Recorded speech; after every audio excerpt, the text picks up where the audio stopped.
Et dans Pas très cathodique, chaque vendredi soir, les grands témoins de l'actu avec Mélodie Schwertz. Salut Mélodie. Salut Tanguy. Alors c'est Noël, guirlandes, ça brille, c'est merveilleux, plein de couleurs. Mais non, ce soir, nous avons décidé de prendre le contre-pied. Nous avons décidé de dire que la guirlande, c'est mal. Effectivement, Tanguy, Noël est une période propice à la consommation, aux dépenses en tout genre. Entre les guirlandes et les décorations, la consommation énergétique est à son apogée et ça ne plaît pas forcément à tout le monde. Alors Mélodie, présentez-nous votre invité. Je vous présente Arthur Hanon, 22 ans. Il est membre d'Alsace Décroissance, un collectif qui lutte notamment contre le gaspillage énergétique. Arthur, j'imagine que tous les soirs, vengeur masqué avec un sécateur, vous coupez tout ce qui brille et tout ce qui s'allume à Strasbourg et en Alsace, c'est ça? Non, justement, le principe c'est d'être non violent et de sensibiliser les citoyens et les commerçants. Donc on ne s'attaque pas forcément aux guirlandes, même si on a pu en éteindre quelques-unes à l'occasion. On s'attaque essentiellement... Ah, vous éteignez les guirlandes quand même?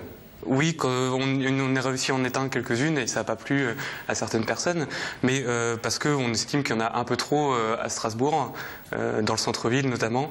Mais notre action principale, c'est d'éteindre les anciennes lumineuses des commerçants qui restent allumées toute la nuit. Et pour nous, c'est un gaspillage énergétique car ces anciennes lumineuses sont inutiles. Alors le sujet est très sérieux, Mélodie Schwertz. Et j'imagine qu'en période de Noël, justement, vous êtes particulièrement irrité par toutes ces décorations, toutes ces lumières. Vous trouvez que c'est inutile dans une ville ? Alors je ne sais pas si les guirlandes sont inutiles en soi, mais je crois que le nombre de guirlandes à Strasbourg est tellement important que certaines sont inutiles, c'est sûr. On n'est pas là pour éclairer la ville pour éclairer.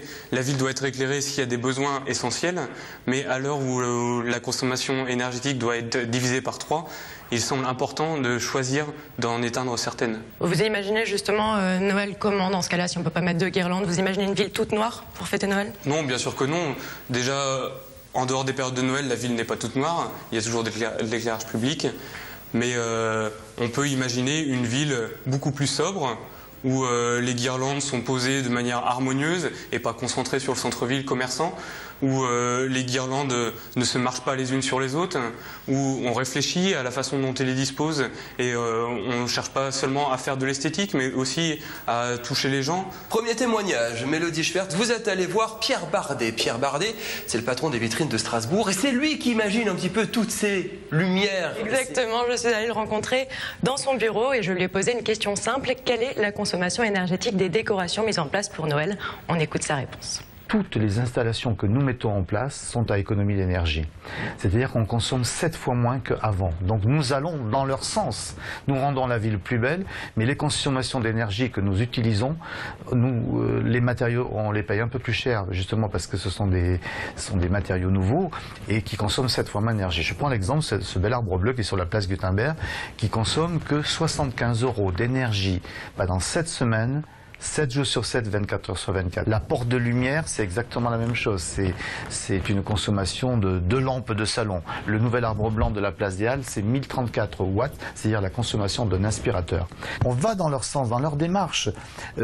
Toute la consommation énergétique, c'est 25 000 € pour tout Strasbourg, quartier confondu. Toute une ville qui est la capitale Noël, la ville la plus éclairée au monde. Ça veut dire qu'on fait attention à ne pas gaspiller l'énergie. Je trouve que là, c'est totalement inacceptable de s'en prendre aux illuminations de Noël dans cette période.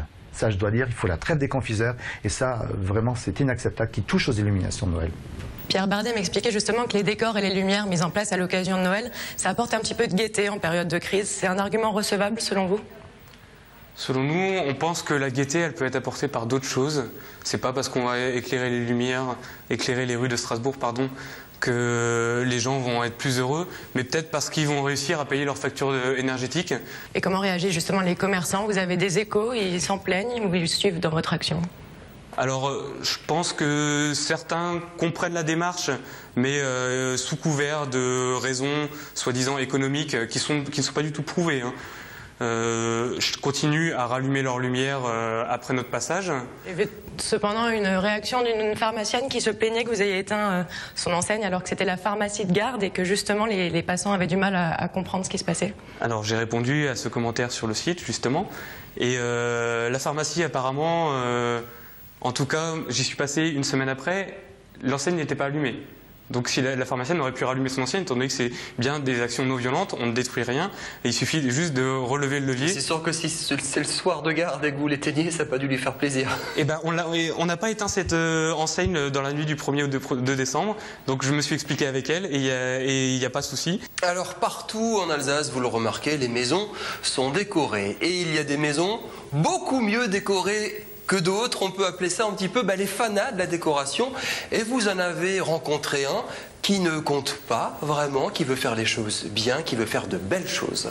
Marco a 17 ans et il habite à Oswald. Je l'ai rencontré chez lui. Autant vous dire que sa maison est particulièrement bien décorée. Il met 1 an pour mettre en place tout son projet. Je vous propose de découvrir ça en images et d'écouter son témoignage.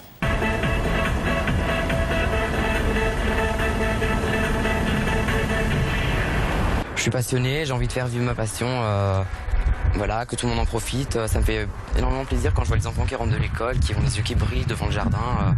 Voilà, c'est un plaisir personnel et puis je fais ça pour moi aussi parce que j'aime beaucoup ça. Pour cette année, puisque maintenant j'ai acheté des boîtiers que j'ai fait venir des États-Unis pour synchroniser justement la façade en musique, cette année c'est à peu près dans les 4-5 000 euros de budget.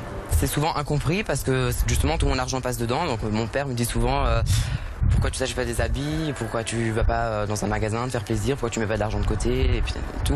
Donc faut savoir que j'ai un salaire qui est le SMIC, je mets une certaine somme de côté sur un compte bloqué et ensuite le reste je mets de côté pour m'acheter des décorations parce que c'est mon plaisir personnel. Donc j'ai pas envie de dépenser mon argent autre part. Ça demande énormément de temps, c'est pour ça que je m'y prends à l'avance. Cette année, les gens étaient assez étonnés de voir que je commençais à poser les guirlandes au mois d'octobre. Mais après, ils voient le travail final et puis ils comprennent pourquoi. Je veux dire, moi, je passe tous mes week-ends, tous mes jours de congé en fin d'année à décorer ma maison et ça me fait plaisir.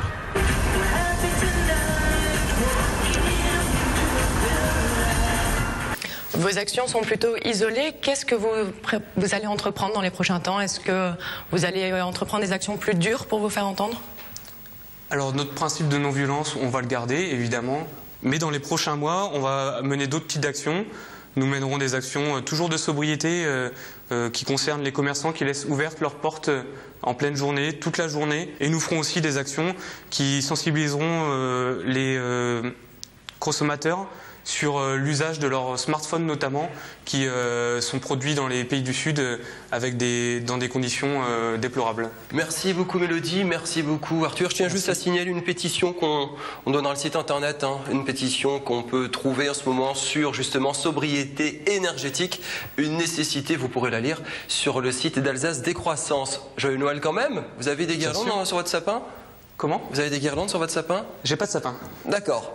Alors, pas de sapin du tout, ça économise des guirlandes. Merci beaucoup Mélodie, on se voit la semaine prochaine.